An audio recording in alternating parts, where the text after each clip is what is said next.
21મી સદીમાં, આવતી સદીમાં સૌથી મોટી કોઈ ચિંતા હોય તો જે પરિવારો છૂટા પડી રહ્યા છે ને એની ચિંતા છે. ઘરો તૂટી રહ્યા છે એ વિચારવાનો પ્રશ્ન છે. ઇન્ડિવિડ્યુઆલિટી એ સૌથી મોટો રોગ સમાજમાં થઈ ગયો છે. મારી સ્વતંત્રતા, મારી ઇન્ડિવિડ્યુઆલિટી. સહન શક્તિ માણસની ઘટી રહી છે. સ્વીકારવાની વૃત્તિઓ ઘટી રહી છે. હા, સગવડતા એને કારણે લોકો પોતપોતાની રીતે અનુકૂળતા કરે, એમાં કંઈ ખોટું નથી કે જે રીતે પ્રેમ સંપાદિત રહે એને પોતપોતાની રીતે સગવડતા ઊભી કરે. પણ વસ્તુઓ માટે, પૈસા માટે સંબંધોને તોડતા નહીં. વ્યવસ્થાઓ થઈ શકે, એમાં કોઈ વાંધો નથી, પણ સ્વતંત્રતા એ સ્વચ્છંદતા ન બની જાય એના માટે હંમેશા સાવધાન રહેવું. વડીલોનું માન, આદર દરેકના જીવનમાં હોવું જોઈએ. યુવાનો બેઠા હોય, ભાઈઓ બહેનોને કહીશ, માં કરતા તો સાસુ ઓછા જ વળતા હોય. પિયરમાં જે માં ખીજાતા હતા વાતે વાતે, એટલા તો સાસુ ક્યારેય નહીં ખીજાતા હોય, પણ એ બીજાના માં છે એટલે આપણને સાસુ લાગે. બાકી જોજો, પિયરમાં જાઓ તો દીકરી પર કેટલી માં ખીજાય, અને દરેક માને ચિંતા હોય કે આ સાસરે જશે તો શું થશે, આનું તો બનવાનું જ નથી. પણ દરેક વહુ બે દીકરી ત્યાં જઈને સેટ થઈ જાય છે કે નહીં?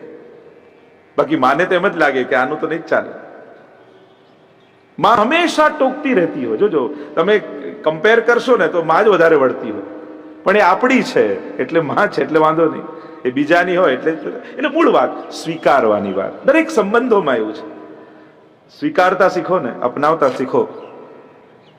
ભાગ્યશાળી હોય ને એના ઘરમાં ટોકનારા હોય, નસીબ વાળા હોય ને એના ઘરમાં જ કોઈ ટોકનારો. નહીં તો આજે કોઈ કોઈનાથી ખરાબ બનવા નથી ઈચ્છતું, કોઈ કોઈનાથી બગાડવા નથી ઈચ્છતું. એનું જે થવું થાય આપણે શું કરવા કહીએ? લોકોને તો એમ જ થાય. નસીબ વાળા હોય એમના ઘરમાં કોઈ વડીલ હોય કે જેને ના પાડનારું હોય કે આ ના કરીશ. ભલે બાળકો ખીજાય તોય વડીલો કહે. અને હું તો ત્યારે જ મારી શ્રેષ્ઠતા માનું કે હું કંઈક ખોટો કરતો હોઉં તો પિતાશ્રીને ટોકતા સંકોચ ન થાય તો હું માનું કે હું દીકરા તરીકે સાચો છું. જો એમને સંકોચ થાય કે આને ખોટું લાગશે, એ દિવસથી મારું પતન શરૂઆત થઈ જાય. અધિકાર છે, માતા પિતા નહીં કહે તો કોણ કહે? તો સમાજને આજે આ ચિંતનોની જરૂર છે, આ વિચારોની આવશ્યકતા છે. લોકો તો કહેશે પોતપોતાની સ્વભાવ અને પોતાની સ્વતંત્રતા અને દરેકની સ્વચ્છંદતા વાતો કરવી સહેલી છે, પણ આ વિચારધારાથી આખો સમાજ વિખરાઈ જાય. સંગઠન નહીં રહે, સંયોજન નહીં રહે. वडीलो है वडीलो है. लिहाज आंखों का, रिश्तों का डर नहीं रहता जब एक शख्स के हाथ में घर नहीं रहता. એક જણાના હાથમાં જ્યારે પેલું પરિવાર છૂટી જાય ને ત્યારે પેલો દોરો નીકળી જાય ને મોતીઓ જેમ વિખરાઈ જતા હોય એમ થાય. ઘણીવાર ઘરમાં વડીલ હોય તો બધું સંકળાયેલું, વડીલ ગયા પછી બધું છૂટું થઈ જાય. એટલે વડીલોની આજ ભાગ્યશાળી હોય એના ઘરમાં વડીલો હોય. ગોપિयां कहने लगी, शरद उदाक्षये शरदकालीन स्वच्छ सरोवરમાં ખીલેલા નવા તાજા કમળોની લાલીમાં જેણે હરી લીધી છે એવા આપના નેત્ર કમલ અને નેત્રોથી બાકી ચિતવન કરી જ્યારે આપ અમારી ઓર નિહારો ને ત્યારે અમને એમ લાગે સુરતનાથ આપ દ્રષ્ટિ નથી કરી રહ્યા, આપ બાણ છોડી રહ્યા છો. આ ભ્રમરો તો આપની બાણ છે અને એને ખેંચી ખેંચીને આ બાણ છોડી રહ્યા છો અને બાણથી અમારું હૃદય વિંધાય છે. તો નેહ કિમ વધા, શું આ વધ નથી? શું આપ આ મારો વધ કરતા હોય એમ આપને નથી લાગતું? ગોપીજનો પ્રભુની દ્રષ્ટિનું સ્મરણ કરે છે. એમ કૃપાના આટલા માધ્યમો દ્વારા પ્રભુ કૃપા કરે છે. દ્રષ્ટિ દ્વારા, હસ્ત દ્વારા, ચરણ દ્વારા, મુખારવિંદ દ્વારા અને નિજ ઈચ્છાથી. આ રીતે માધ્યમ દ્વારા પ્રભુ કૃપા. અને દરેકનું માધ્યમ અહીંયા ગોપીજનો ગાન કરશે. દ્રષ્ટિ, હસ્ત, ચરણ, અધરામૃત, જેટલા કૃપાના માધ્યમો છે બધાનું સ્મરણ કરશે ગોપીજનો કે એક એક માધ્યમ દ્વારા આપ અમારી પર કૃપા કરો. સંબોધન કર્યું સુરતનાથ. જેની આકાંક્ષા હોય મહાપ્રભુજી કહે એ પ્રકારનું સંબોધન કરવું જોઈએ. ધર્મ જોઈતો હોત ગોપીજનોને તો ધર્મપાલક કહે, લક્ષ્મી જોઈતી હોત તો લક્ષ્મીપતિ કહે, મોક્ષ જોઈતો હોત તો મુકુંદ કહે. પણ ગોપીઓને સ્નેહ જોઈએ છે, પ્રભુનો પ્રેમ જોઈએ છે. અને એટલે કહ્યું, હે સુરતનાથ, પ્રતિક્ષણ વધતો પ્રેમ એને રતિ કહેવાય. અને આપ તો સુરતને વધારનારા છો, સુરતના નાથ છો, પ્રેમને વધારનારા છો. મદ અહંકાર અમારા મનમાં આવ્યો છે, આપ જ એક એને દૂર કરી શકો એમ છો. હે સુરતનાથ, હે પ્રેમને વધારનારા. નાથ શબ્દની પણ અનેક અનેક વ્યાખ્યા કરી. હવે ચર્ચાઓ તો ઘણી બધી છે, પણ જેમ જેમ સમયનો માન આપીને આપણે જોતા જઈશું. સંબોધન કર્યું, હે વરદ, એ વરદાન આપનાર, ભક્ત ઈચ્છેલું આપનાર. આપ તો કલ્પવૃક્ષની સમાન છો. અને કલ્પવૃક્ષની પાસે અમારે માંગવાનું ન હોય, ત્યાં તો અમે જે મનોકામના કરીએ પૂરી થવી જોઈએ. આપ તો કલ્પવૃક્ષની ભાતી છો. ઉદાશય શરદ, ઉદાશય શરદ કાલીન સ્વચ્છ જળમાં ખીલેલા કમળો. અર્થ કર્યો, આ સ્વચ્છ જળો કોણ છે? આ ઉદાશય એટલે શું? તો કે અંતઃકરણ. પવિત્ર અંતઃકરણ થાય, અંતઃકરણ સુંદર થાય, ત્યારે જ આપની કૃપા દ્રષ્ટિ થાય છે. અને અંતઃકરણમાં જ્યાં સુધી મલિનતા છે, ત્યાં સુધી આપ કૃપા કરતા નથી. અમારી અંદર મદ હતો, પણ આપનો વિરહ એવો જાગ્યો છે કે ધીમે ધીમે મદ ક્ષીણ થઈ ગયો છે. આપ તો પવિત્ર અંતઃકરણ પર કૃપા કરનારા છો. કમળ જેવી આપની પાંખુડીઓ જેવા નેત્રો છે. ચાર ઉપમા પ્રાય પ્રભુની દ્રષ્ટિને આપવામાં આવે. સરસી જો દરશ્રી મૃષાદૃશા. પ્રભુની દ્રષ્ટિ કેવી છે? એમ તો બે પ્રકારની દ્રષ્ટિ કહી છે, કાલ દ્રષ્ટિ અને કૃપા દ્રષ્ટિ. જેમ યુદ્ધના મેદાનમાં પરમાત્માએ કહ્યું ને અર્જુનને કે આ બધાનું દ્રષ્ટિ માત્રથી આયુષ્યનું મેં હરણ કરી લીધું છે, તારે તો કેવલ ખોળિયા પાડવાના છે. આ છે કાલ દ્રષ્ટિ. અને ગોપીજનો પર પ્રભુ જે કૃપા કરે છે, દ્રષ્ટિ કરે છે, એ છે કૃપા દ્રષ્ટિ. ગોપીજનો કહે કે આપની કૃપા દ્રષ્ટિનું અમે સ્મરણ કરીએ છીએ. અનેક ઉપમાઓ પ્રભુની દ્રષ્ટિમાં આપવામાં આવી. અહીંયા પહેલી ઉપમા આપી, આપની દ્રષ્ટિ કેવી છે કે કમલના પાંખુડીઓ જેવી. બીજી એક ઉપમા આપવામાં આવે, ભ્રમર જેવી. પ્રભુની દ્રષ્ટિ કેવી? ભ્રમર જેવી. જેમ ભ્રમર ફૂલ ઉપર બેસે ત્યારે એનું સમગ્ર રસ લઈને જાય, એમ પ્રભુના તમે જ્યારે દર્શન કરવા આવો ત્યારે પ્રભુની કૃપા કટાક્ષ તમારા ઉપર પડે, અને જે ભાવને લઈને આવ્યા હોય એ તમારા હૃદય કમળમાં રહેલા ભાવના પ્રભુ રસપાન કરે છે. ત્રીજી કઈ છે? મૃગ જેવી પ્રભુની દ્રષ્ટિ. ચોથી કઈ છે? ચંચલ નયન રૂપ રસ માતે, ખંજન નયન રૂપ રસ માતે. ખંજન પક્ષી જેવી પ્રભુની દ્રષ્ટિ છે. ખંજન પક્ષી બહુ જ ચપળ હોય, ચંચળ હોય. પ્રભુની દ્રષ્ટિ પણ એવી છે. કાહુસો નયના જોડે, કાહુસો મુખ મરોડે, મેરો પિય રસિયા. અતિશય ચંચલ છે પ્રભુની દ્રષ્ટિ. અને આમ ખંજન પક્ષી આગળ ઉપમા કઈ? મત્સ્ય જેવી. નયનમ મધુરમ. મહાપ્રભુજી કહેતા હૈ ને, પ્રભુની દ્રષ્ટિ કેવી છે? નયનમ મધુરમ, માછલી જેવી. ટીકામાં કહ્યું કે જેમ આ માછલી જલની બહાર કેમ નથી આવતી, અને બહાર આવે તો તડપીને મરી કેમ જાય છે? તો કહ્યું જ્યારે બહાર નીકળે ને ત્યારે એને પ્રભુના દ્રષ્ટિનું સ્મરણ થાય, અને એમ થાય કે ઓહો આટલું સુંદર, અને શરમને મારે માછલી તડપીને મરી જાય છે. એવા સુંદર આપના નેત્રો છે. નયનમ, નય ધાતુ પરથી નયન બને ને, નયતી નેતા જેમ બને ને, દોરી લઈ જવું. જેના પર દ્રષ્ટિ પડે એ પ્રભુને મોહિત બની જાય અને પ્રભુની પાછળ પાછળ ચાલવા લાગે. શૃંગાર રસ મંડનમાં ગુસાઈજી આજ્ઞા કરે, ત્રણ વસ્તુનું પ્રભુની દ્રષ્ટિ હરણ કરી લે છે: વિવેક, ધૈર્ય અને લજ્જા. જેના ઉપર પ્રભુની દ્રષ્ટિ પડે એના મનનો વિવેક જતો રહે. કોણ શું કહેશે, શું વિચારશે, લજ્જા જતી રહે. મિલુંગી નિશાન બજાયેલી. हमारे भक्त तो कहते हैं કોઈને જે કહેવું હોય તો હું તો ડંકા નિશાન વગાડીને પ્રભુ મળવા જઈશ. જેને જે કરવું હોય કરે. આમ ખુમારી આવી જાય, લજ્જા પ્રણાશ. જ્યારે ઉત્કટ ભાવના આવી જાય ત્યારે લોકો શું વિચારશે, શું કહેશે, બધું જ ભય જતો રહે. પ્રભુની દ્રષ્ટિ લજ્જાનું હરણ કરી લે છે. અને ત્રીજું ધૈર્ય. પ્રભુની દ્રષ્ટિ પડે એટલે ધૈર્ય જતું રહે. જો મારી ધીરજ ખૂટી જાય એવું રૂપ રસિયા.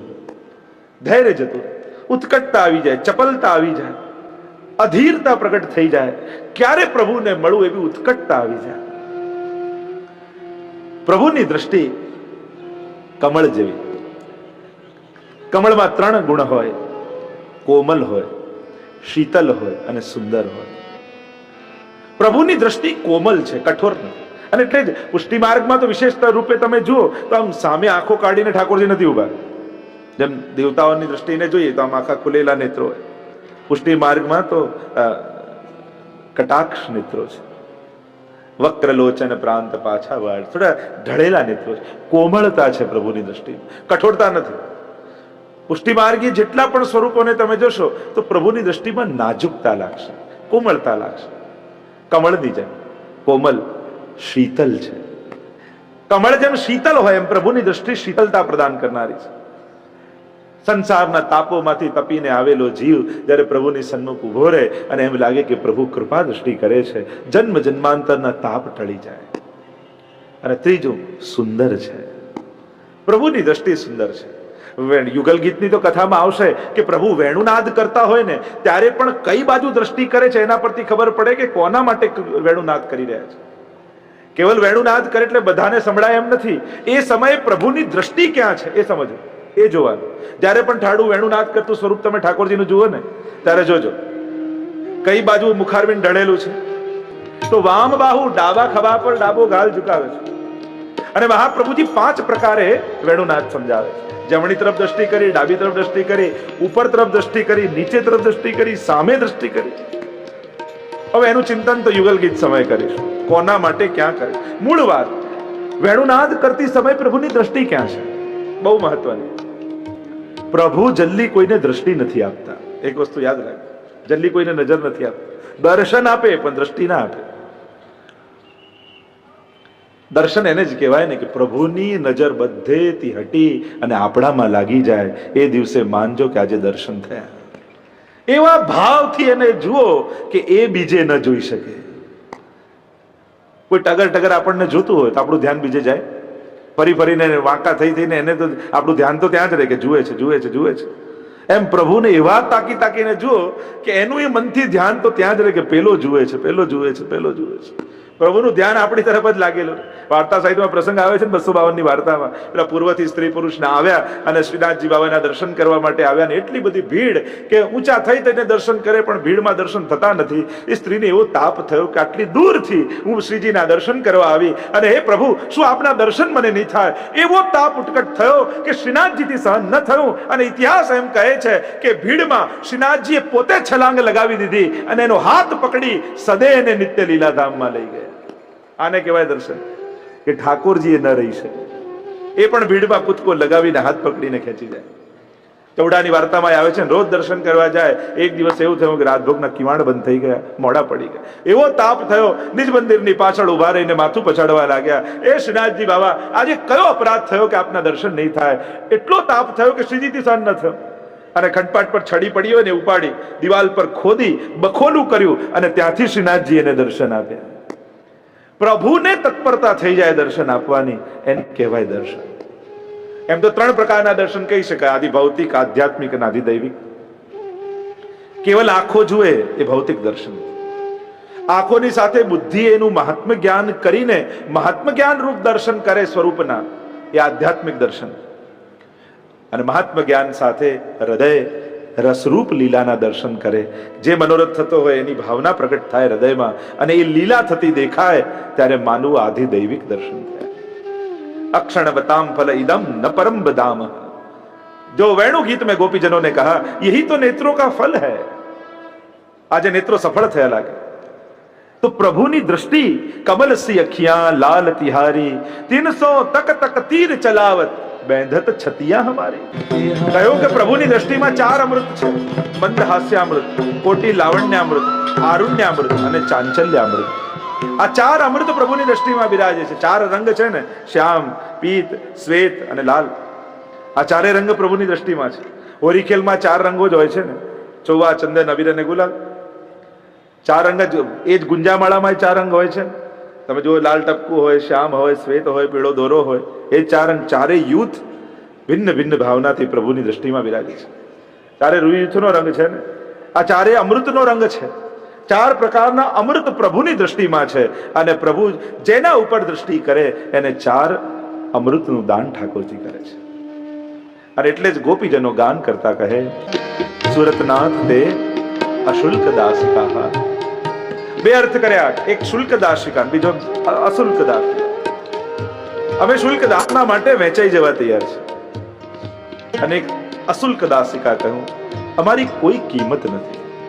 પ્રભુ આપના વગર અમે અશુલ્ક છીએ. સૂર કહા કહે દ્વિધ આંધરો, બિના મોલ કો ચહેરો. કોઈ મૂલ્ય નથી. જીવનમાં જે બધું જ ભેગું કર્યું છે મીંડા જેવું છે.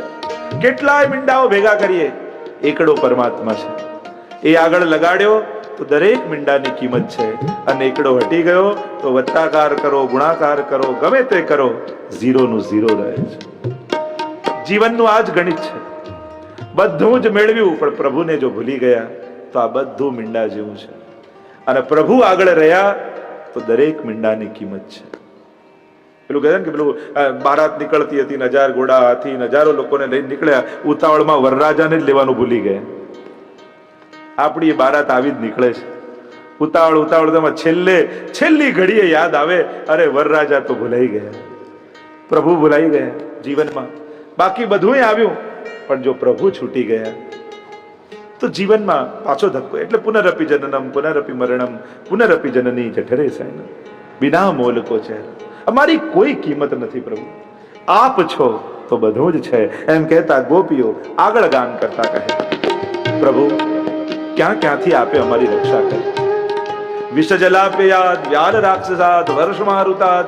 એ વિષવાળા જલથી,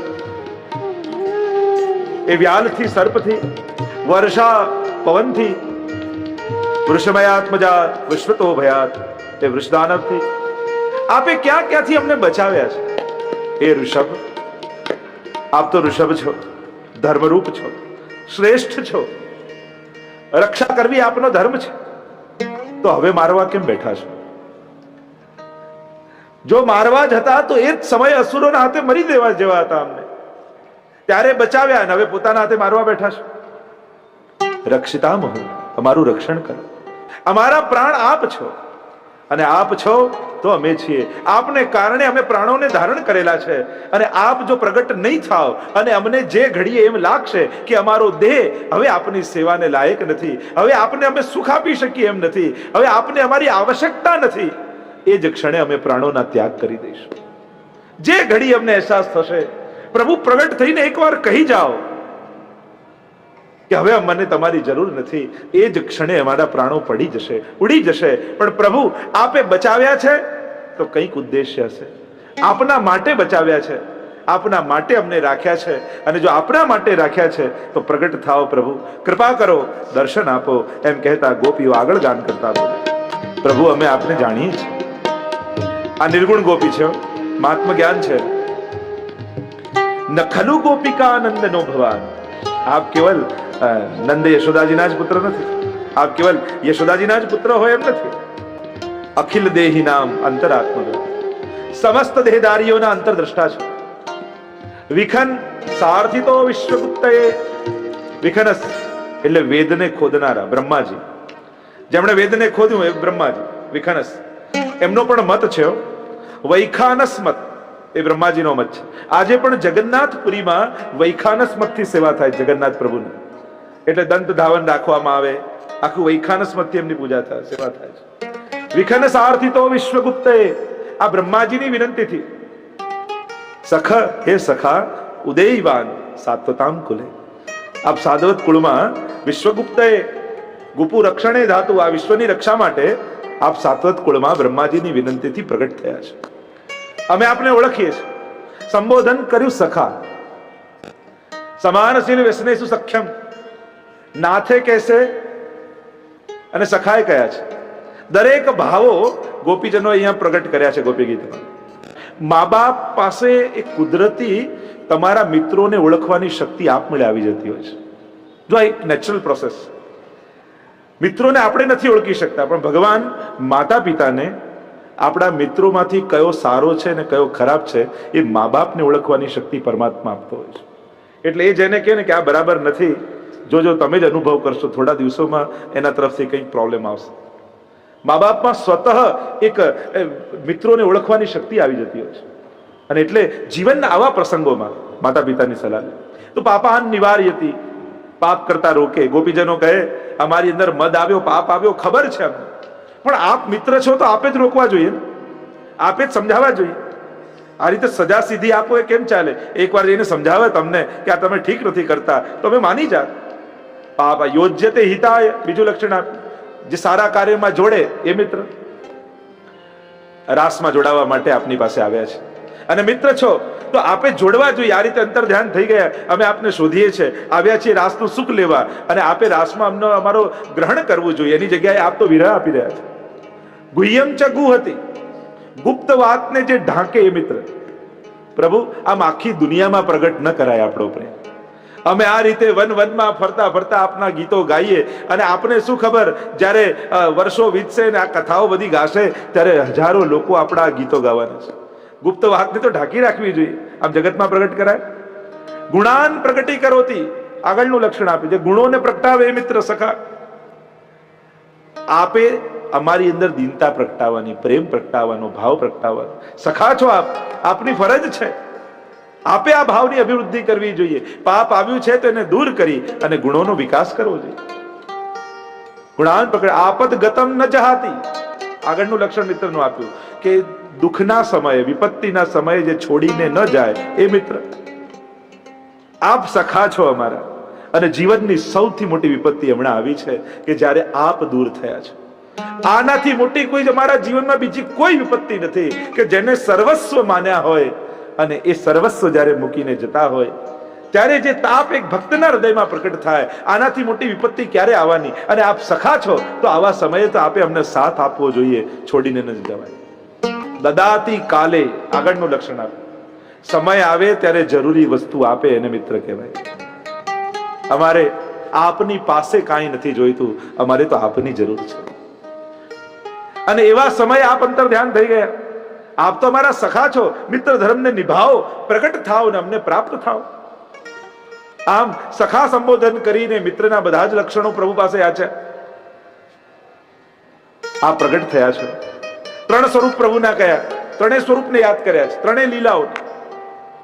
નખલુ ગોપિકા નંદન એમ કહીને ગોકુલમાં પ્રગટેલા વ્રજેશનું સ્મરણ કર્યું. અખિલ દેહીના અંતરાત્મદ્રક, સમસ્ત દેહધારીઓના અંતરદ્રષ્ટા છે. આ તો પ્રભુનું તત્વ સ્વરૂપ છે જે દ્વારકા લીલામાં બિરાજે છે. અને ત્રીજું કહ્યું, વિખન સારથી તો વિશ્વગુપ્તે, બ્રહ્માજીની વિનંતીથી આપ ભૂતલ પર પધાર્યા. એ આપનું અવતાર સ્વરૂપ. જે મથુરા લીલા આપે અવતાર કાર્ય કરવા, જે અસુરોનો સંહાર કરવા માટે આપ પધાર્યા, આપે અવતાર લીધો, એ આપનું મથુરાનું સ્વરૂપ. આમ ત્રણેય સ્વરૂપોનું સ્મરણ કર્યું છે. કારણ કે આ નિર્ગુણ ગોપીઓ છે ને પ્રભુના સ્વરૂપને જાણે છે, એમને મહાત્મ જ્ઞાન છે. એટલે વ્રજની લીલા, મથુરા લીલા અને દ્વારિકા લીલા, આ ત્રણેય સ્વરૂપોનું સ્મરણ આ શ્લોકમાં ગોપીજનોએ કર્યું.